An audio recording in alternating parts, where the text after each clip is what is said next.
Seterusnya kita nak bawa anda ni topik yang agak penting juga. Masih lagi berkenaan dengan COVID-19 semuanya kita beri fokus sikit kepada remaja hari ini. Sebab bukan sahaja orang dewasa sahaja yang terkesan daripada sudut mental mereka, remaja juga kita perlu berikan penekanan dari sudut mentalnya. Jadi hari ini kita perkenalkan di studio untuk bercakap berkenaan remaja sihat dan positif sepanjang PKP. Selamat datang diucapkan kepada Dr. Zura Musa, selaku Pegawai Perubatan Klinik Remaja, Lembaga Penduduk dan Pembangunan Keluarga Negara Wilayah Persekutuan Kuala Lumpur. Terima kasih. Terima kasih Syu. Terima kasih. Baik, terima kasih doktor. Baik, untuk kita bercerita tentang Lembaga Penduduk dan Pembangunan Keluarga Negara ini, ia di bawah Kementerian Pembangunan Wanita, Keluarga dan Masyarakat. Cuma yang lebih pentingnya adalah penubuhan klinik remaja itu. Mungkin ramai yang tidak mengetahui apakah sebenarnya fungsi klinik remaja ini, boleh kita ketahui doktor?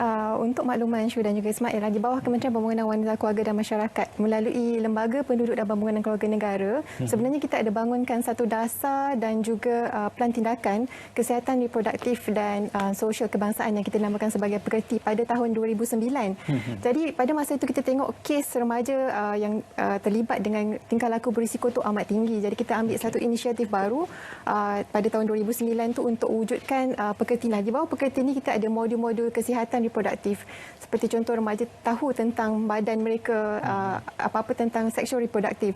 Jadi kita ada pusat, kita tubuhkan sebanyak, sehingga hari ini kita ada 17 buah pusat KF18 yang terletak di 11 buah negeri di seluruh Malaysia. Jadi pusat KF18 remaja ini sebenarnya kita ada sediakan pelbagai perkhidmatan, pelbagai aktiviti. Dekat sana saya sendiri bertugas sebagai doktor dan kita ada kaunselor. Kita dapat jumpa dengan remaja-remaja ni. Semua fokus kategori remaja kita ialah umur 13 tahun hingga 24 tahun. Jadi mereka boleh dapatkan semua perkhidmatan kita secara percuma dengan syarat dia perlu jadi sahabat KF18 itulah sendiri. Cumanya untuk kita menggalakkan remaja menggunakan perkhidmatan yang disediakan ini, mungkin remaja ni dia darah panas jadi ego dia sedikit. Kadang-kadang mereka tidak mengaku bahawa mereka mempunyai masalah. Jadi untuk kita ramai-ramai memanggil mereka, menggamit perhatian mereka untuk sama-sama menghadirkan diri ke klinik tersebut, untuk mungkin memberi pandangan, berkongsi cerita tentang masalah mereka hadapi sekarang. Sebab itu kita boleh kurangkan kalau mereka berkongsi. Jadi peranan daripada pihak doktor sendiri untuk memastikan agar remaja ini sentiasa cakna tentang program yang disediakan. Macam kita tengok, kalau kita tengok term yang diberi oleh sumber daripada Pertubuhan Kesihatan Sedunia WHO, remaja itu sendiri daripada umur 10 tahun sehingga 24 tahun. Jadi kita ada kategorikan remaja, awal remaja iaitu daripada 10 tahun hingga 13 tahun, daripada umur 14 tahun hingga 17 tahun dan daripada umur 18 tahun hingga 24 tahun.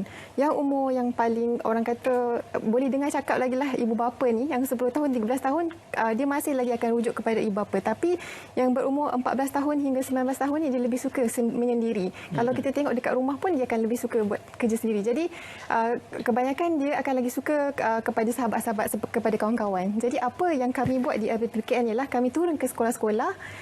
Kami ada lantik beberapa teen educators yang terdiri daripada remaja sendiri supaya mereka boleh bercakap, boleh meluahkan, boleh tengok apa masalah-masalah remaja, dan sekiranya ada apa-apa masalah yang kita tengok yang berkaitan dengan kesihatan reproduktif, dia boleh rujuk pada doktor, ataupun ada masalah cinta ke masalah apa ke, dia boleh rujuk pada kaunselor. Itu inisiatif yang kita buat. Okey, sudah semestinya dalam tempoh perubahan remaja itu akan berlaku perubahan biologi ataupun berlaku perubahan kepada tubuh badan seseorang remaja, dan juga akan disusuli dengan perubahan emosi dan juga perubahan psikologi. Jadi keseluruhan elemen ini memainkan peranan dalam memberikan kesihatan reproduktif dan juga kesihatan psikologi yang baik kepada remaja.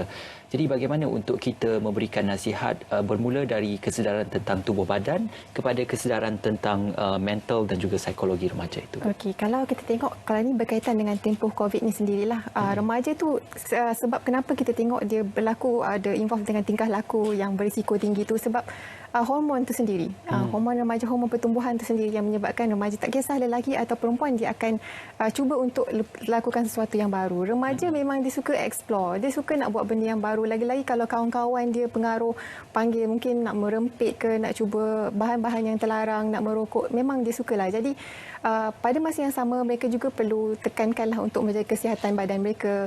Dalam tempoh dan PKP ini dan tempoh COVID ini, remaja juga terkesan sebenarnya dengan isu kesihatan kesihatan mental ni juga. Mereka juga tertanya-tanya apa akan jadi kalau terkena jangkitan, adakah mereka akan berlaku komplikasi seperti jangkitan paru-paru atau kematian. Kalau jangkitan COVID ni terkena pada keluarga ataupun rakan-rakan yang mereka sayang, apa akan jadi dan bilakah virus ini, jangkitan ini akan berakhir. Itu semua isu yang dialami oleh remaja itu sendiri. Jadi dengan mengamalkan kebersihan yang betul, teknik yang telah disyorkan oleh Kementerian Kesihatan, saya kira itu juga akan membantu untuk dari segi kesihatan mental remaja itu sendiri. Dan bila kita bercerita berkenaan PKP dan juga remaja ini, saya rasa mungkin kebanyakan tekanan itu datang sebab mereka tak boleh keluar rumah. Remaja suka mencuba benda baru, kebanyakan masa terutama mereka yang sudah sedikit renggang dengan ibu bapa akan meluangkan masa mereka di luar. Jadi bila ada tempoh PKP ni, mereka tak boleh keluar dan itu akan menambahkan tekanan untuk mereka. Kalau kita lihat pun ada beberapa tahanan disebabkan yang melibatkan remaja di negeri-negeri kerana melanggar dan juga ingkar arahan PKP ini. Jadi macam mana daripada pihak doktor sendiri untuk kita memberikan nasihat kepada mereka dan juga penerangan berkenaan apa yang mereka sedang alami sekarang ni? Okey, kalau kita tengok dalam saban hari-hari lah surat khabar, kita tengok laporan berita melaporkan ada banyak yang ingkar perintah dan antara mereka tu golongan remaja juga, umur 15 tahun, 19 tahun, buat private party, semua kita ada tengok lah. Jadi bila kita tengok remaja tu sebenarnya dia tidak suka dikongkong. Lagi-lagi kalau remaja tu mungkin tinggal di kawasan yang kita ada tengok ada beberapa siaran berita melaporkan keluarga dilema yang duduk di kawasan PPR, mungkin tiada ruang privasi sendiri untuk pergi ke mana-mana. Jadi mereka rasa terkongkong ataupun mungkin ada remaja yang pada masa ni ia perlu, sebab biasanya dia akan cari duit pocket money sendiri. Dia akan buat kerja sampingan, tapi dalam pada masa macam ni dia dah tak boleh nak buat apa-apa. Jadi saya sangat sarankan supaya remaja untuk terus berada di rumah sebab diorang mungkin tak faham. Sebab bila akhbar data yang ditunjukkan oleh Kementerian Kesihatan Malaysia, dia menunjukkan kes-kes kematian semua yang lingkungan umur dia banyak yang umur dia warga emas 60 tahun ke atas ataupun orang dewasa yang ada masalah komplikasi penyakit kronik, darah tinggi, kencing manis. Jadi bagi remaja dia fikir tak apalah kalau kena jangkitan pun mungkin dia tak akan mati. Tapi saya nak bagi satu pesanan lah kepada remaja di luar sana dan untuk ibu bapa juga. Kita bayangkan ada satu, saya cuba bagi contoh lah ya, Aiman, bukan nama sebenar, bukan anak Mak Cikiah juga, ataupun Alia. Rutin hariannya sebelum PKP adalah dia suka pergi main bola ataupun yang Alia ni kalau remaja wanita, dia suka, yang perempuan dia suka pergi gathering untuk K-pop dia lah. Kalau berjumpa gathering semua tu kan remaja suka. Jadi kalau dia pergi juga, dia degil juga untuk keluar, kemudian dia berjumpa dengan kawan-kawan dia lah dalam 1 jam, setengah jam macam tu. Mungkin ada kawan-kawan dia juga yang ada jangkitan COVID tu, dah terkena, mungkin ada ahli keluarga ataupun dia ada kontak rapat. Jadi bila dia balik rumah, kebetulan Aiman ni atau Alia ni bukan nama sebenar, dia duduk dalam satu keluarga yang luas, yang terdiri daripada datuk nenek yang mungkin berumur 70 tahun ke atas, ataupun ada ibu atau bapa ataupun ibu bapa yang ada penyakit kronik seperti kencing manis, darah tinggi. Ada adik pula umur 3 tahun, 4 tahun dan kemudian lagi tambah kalau ada kakak dengan abang ipar dan kakak pula tengah mengandung umur dalam 6 bulan mungkin. Jadi Aiman atau Alia tu sendiri dah bawa risiko. Kalau dia ialah pembawa, dia akan menjangkiti semua orang-orang yang bergolongan risiko tinggi ni. Seperti yang telah dimaklumkan oleh Kementerian Kesihatan Malaysia. Sekiranya golongan berisiko tinggi ini dia terkena jangkitan, komplikasi daripada jangkitan COVID itu akan lebih teruk berbanding dengan mereka yang sihat lah. Okey, baik. Kalau kita nak bercerita di sebalik isu COVID-19 ini juga, secara asasnya saban hari kita bercerita tentang isu remaja. Ada satu bahan bacaan yang saya baca dan juga saya telaah bersama apabila menceritakan tentang pembesaran seorang remaja itu apabila hubungannya dengan keluarga itu tidak rapat ataupun agak renggang, sama ada hubungannya dengan adik-beradik, abang, kakak, adik-beradik lelaki dan perempuan ataupun dengan ibu bapa agak renggang, maka akan ada kecenderungan untuk mendapatkan perhatian itu daripada orang di luar ataupun sahabat-sahabat di luar. Jadi bagaimana untuk kita memastikan agar setiap individu dalam kategori adik-beradik itu kita boleh pastikan kita jaga bersama dan juga untuk memastikan agar pengaruh anasir luar itu tidak boleh menerobos masuk ke dalam minda dan juga pemikiran kita kata saudara mara ataupun adik-beradik kita. Okey, dalam tempoh PKP ni, dalam jangkitan COVID ni, kita tengok best friend remaja apa pun handphone. Bukan kira remaja lah, mak ayah pun sama. Ayah sibuk tengok WhatsApp semua dan ibu tengok resepi apa nak masak hari ini, apatah lagi remaja. Kan jadi best friend mereka memang kalau kita tengok sekarang ni dia dah tak kisah orang lain, best friend mereka ialah handphone. Kita punya gadget tu lah.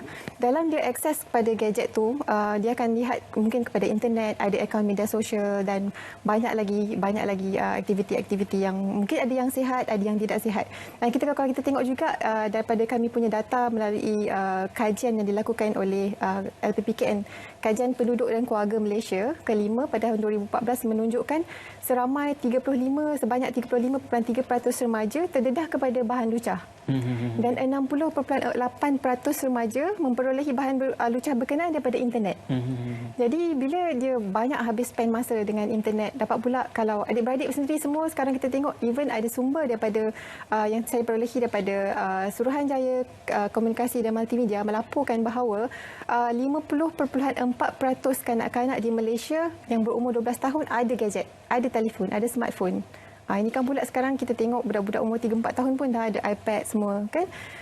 Dan 78.8% pula dalam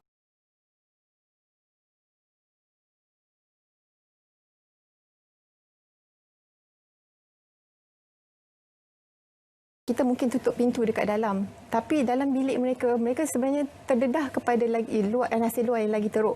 Okey, dan ada juga kajian satu laporan daripada Berita Harian pada tahun 2015 menunjukkan 55% remaja mendedahkan maklumat peribadi dan bagi gambar dan gambaran fizikal kepada orang luar. Yang ini boleh mendedahkan mereka kepada banyak kes-kes jenayah seperti sexual grooming, cyber sex dan pelbagai-bagai lagi. Dan ini sangat-sangat membimbangkan dan saya sarankan kepada ibu bapa yang melihat dan menonton sekarang ni, sekiranya anak-anak anda bersama dengan gadget, sila kawal masa anak-anak anda, screen time anak anda bersama-sama dengan gadget. Ibu bapa juga perlu memainkan peranan yang sangat tinggi, yang sangat besar. Mereka boleh download mana-mana aplikasi yang boleh saring internet itu sendiri. Itu sangat penting supaya kita tak nak selepas tempoh PKP ni nanti kebarangkalian untuk remaja, kes yang terlibat dengan berisiko tinggi, gejala berisiko tinggi ini akan meningkat. Kalau tak ada kawalan daripada ibu bapa dan remaja itu sendiri. Betul. Jadi kalau remaja yang bijak, dia akan layari semua laman-laman yang elok, yang sah dan dapatkan sumber-sumber semua yang sah lah. Betul juga sebenarnya. Bila kita cerita berkenaan COVID-19 PKP ni, kita cerita berkenaan ekonomi sahaja. Kadang-kadang remaja juga mainkan peranan yang boleh menyumbang kepada kedudukan ekonomi yang tidak stabil disebabkan oleh kita yang leka dengan anak-anak remaja ini. Satu lagi masalah dengan mungkin kanak-kanak kecil di rumah sekarang ini berkenaan domestic violence. Ialah tak semua keluarga itu sempurna, ibu bapa juga tidak sempurna sebagai orang dewasa. Ada kekangan yang terpaksa cabaran mereka hadapi hingga membuatkan mereka tidak berfikiran dengan waras sebagainya. Jadi kanak-kanak kadang-kadang jadi mangsa di rumah. Tambahan pula dalam tempoh PKP sekarang ini. Bagaimana sudut emosi kanak-kanak tersebut apabila mereka berada di rumah dengan ibu bapa yang mungkin sedikit abusive, drive anak-anak mereka. Jadi macam mana kita nak pastikan masyarakat untuk memainkan peranan mengurangkan suasana itu? Ya, tidak dinafikan. Even talian kasih pun ada peningkatan dalam dari segi panggilan domestic violence, penderaan kanak-kanak itu memang tidak dinafikan. Lagi-lagi kalau dalam tempoh umur remaja, dia duduk dalam satu keluarga yang penuh sangat high stress, sangat tense. Dengan sama ada dia melihat sendiri ataupun dia sendiri didera atau dia melihat, itu akan memberi banyak lagi kesihatan, isu mental kesihatan kepada remaja berkenaan lah. Jadi saya sangat mengharapkan kalau ada remaja di luar sana yang terlibat, yang mungkin nampak sendiri ataupun involve sendiri didera, segera telefon talian kasih 1599 ataupun boleh WhatsApp ke 0192615999 ataupun boleh telefon polis lah atau apa saja untuk memohon bantuan. Ataupun dan pada masa yang ini semua orang dah ada dekat rumah, kebetulan pula PKP ni beza dia bukan macam cuti sekolah. PKP cuti sekolah, anak-anak yang bercuti tapi ibu bapa bekerja. Abang kakak mungkin masuk kolej. Tapi bila PKP ni semua orang cuti. Okay. Ayah cuti, mak cuti, semua orang ada dekat rumah. Jadi jiran-jiran kalau ada dengar berlaku penderaan ke apa, perlu ambil peranan, ambil tahu apa yang terjadi di keliling kawasan rumah kita. Itu sangat penting. Dalam tempoh ini semua orang perlu ambil tahu apa yang terjadi keadaan di sebelah, ambil tahu siapa yang memerlukan bantuan dan sebagainya. Okey, seperti mana yang doktor katakan tadi, mungkin dalam tempoh Perintah Kawalan Pergerakan ini fizikal anak-anak itu berada di rumah, tetapi minda dan juga psikologinya tidak lagi berada di rumah ataupun sudah menerawang keluar dari rumah dan tidak dapat dikawal oleh ibu bapa. Jadi perkara tentang pergaulan, perhubungan sesama anak-anak muda ini dan juga tentang ada 3 perkara yang menjadi saya melihat pembacaan saya adalah perkara yang menjadi kerisauan. Yang pertama adalah drug addiction, sex addiction dan juga gadget addiction. Betul. Dan juga kerisauan tentang 3 perkara ini, bagaimana di pihak kementerian dan juga di pihak kesihatan sendiri boleh membantu dari segi untuk kita mengarahkan ke arah saluran yang betul dan memastikan setiap permasalahan itu ditangani dengan kerangka dan juga nilai diri setiap individu yang betul. Betul. Tempoh PKP ialah tempoh yang terbaik sebenarnya untuk ibu bapa mengawasi dan lihat sebenarnya apa sebenarnya attitude dan personality anak-anak mereka. Banyak remaja mungkin dalam tempoh ni dia cuba nak keluar sebab apa? Mungkin ada yang merokok, mungkin yang ambil bahan terlarang, ambil dadah. Masa inilah masa terbaik untuk ibu bapa tengok balik. Boleh one to one dengan anak-anak remaja mereka, tanya kenapa perlu keluar? Kenapa perlu berjumpa dengan rakan-rakan dan sebagainya. Mungkin mereka merokok, mungkin mereka ada ambil dadah. Dan daripada segi gadget tadilah saya maklumkan yang kemungkinan peratusan kalau remaja yang terlibat dengan seksual ni untuk pada musim PKP ni, kalau mereka duduk betul-betul di rumah dan diawasi oleh ibu bapa, memang akan rendah lah. Tapi saya tidak tolak dalam tempoh PKP ni, sekiranya mereka menggunakan gadget ataupun laman media sosial ataupun masuk ke web chat ke mana-mana, dia akan berkenalan dengan orang yang tak dikenali. Betul. Kemudian dalam selepas tempoh PKP, apa yang dia akan buat? Dia mesti nak pergi jumpa. Kalau orang tu baik, mungkin dia hanya nak. Tapi kalau mungkin dia ambil kesempatan, mungkin akan berlaku kes rogol dan sebagainya lah. Jadi banyak peranan sebenarnya, bukan saja kerajaan, ibu bapa, sekolah, semua juga memainkan peranan yang pentingnya. Jadi saya mengharapkan supaya remaja satu faham tentang kesihatan reproduktif itu sendiri. Macam kami dalam tempoh PKP ini, saya sangat mengesyorkan remaja, ibu bapa boleh bantu untuk anak-anak untuk download, untuk membuat turun satu aplikasi yang kami dah bangunkan sendiri, K15. Dan melalui boleh download daripada kita punya daripada Google Store ataupun daripada Apple Store. Boleh download dan terus berkomunikasi dengan kami secara alam maya. Boleh chat terus dengan saya, boleh chat dengan kaunselor-kaunselor yang ada dalam kita punya inilah. Jadi remaja boleh dapatkan apa yang dia tak faham. Mungkin dia keseorangan. Kita bukan saja cakap remaja yang berada dekat rumah yang bersama ibu bapa atau penjaga. Remaja yang ada dekat kolej yang tak boleh balik rumah. Jadi dia boleh terus untuk dapatkan info ke, ataupun mungkin dia seorang-seorang tak tahu apa nak cakap untuk meluahkan. Boleh terus berinformasi, download kita punya aplikasi K15 tu tadi. Tapi remaja ni dia takut kalau dia berinteraksi nanti takut kena marah, takut kena orang kata kena lecture orang kata kan. Jadi adakah pendekatan yang lebih remaja digunakan dalam K15 itu, doktor? Itulah sebab macam kami punya K15 ni sebenarnya dia dioperasikan oleh teen educators. Teen educators kami dipilih semuanya memang remaja. Macam saya buat K15 ni beroperasi di FPPK Wilayah Persekutuan Kuala Lumpur dan Putrajaya. Kita ada 4 K15 terletak di UTC Pudu, di Keramat, di Putrajaya dan juga di Bangunan Jalan Raja Laut LTPKN. Jadi kebanyakan kita punya cara ialah remaja tu remaja. Dia tak akan direct dengan kita. Macam kalau dengan kami ni nanti tengok macam kakak-kakak, ayah-ayah, mak-mak kan. Jadi yang lebih banyak kita akan bagi supaya remaja kepada remaja. Jadi bila adik-adik download K15 ni punya aplikasi, dia sebenarnya konteks bersama dengan remaja kepada remaja. Dan juga dia boleh ikut banyak kita punya media sosial, FB, Facebook dan juga Instagram K15 untuk bersama dengan aktiviti yang telah disediakan oleh abang-abang dan kakak tadilah sepanjang tempoh PKP ini. Memang sangat mesra remaja. Itu saya boleh mula dimuat turun sekarang di Google Play dan juga App Store untuk adik-adik ataupun para remaja yang berusia dari belasan tahun, 14.